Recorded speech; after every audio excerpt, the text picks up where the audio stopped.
as Paul went out on those missionary journeys, every time he went to a city, in fact, in Romans 1:16, I'm not ashamed of the gospel of Jesus Christ, for it's the power of God unto salvation for all who believe, to the Jew first, and then to the Greek. The Jews have priority. And so every time he went into a city, where did he go first? He went to the synagogue.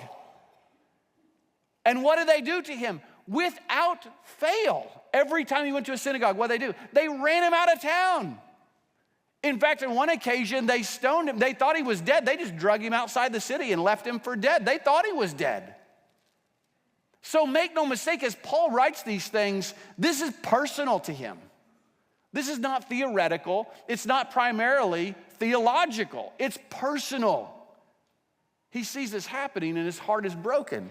And so the question is, has the word of God failed? And you remember last week we talked about that. Paul is a resounding no. The word of God has not failed, because he says from the very beginning this promise was a discriminating promise. It was a distinguishing promise, meaning he didn't promise to save all of Israel, only the Israel of his choosing. And he takes you to the example of Abraham has two children. He has Ishmael and Isaac, both of them biological descendants of Abraham. And yet, what does God say? I'm going to pass over Ishmael. I'm going to Isaac. This is the one. He'll be the one through whom the promise will come. I choose him.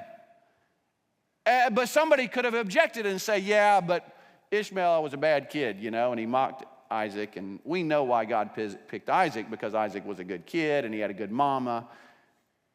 And you remember what Paul does? He says, well, I'll go you one better. How about same mama, same daddy, same womb, same time, two boys, before they're ever even born, before they ever do anything good or bad, God says the older will serve the younger. God makes a choice before they're ever born. They got the same mama, same daddy, same womb. Before they're ever born, God makes a choice. He makes a decision. This one, not that one. Not on the basis of what they did. The only explanation for Jacob being the one through whom the promise would come is the sovereign grace and mercy of God.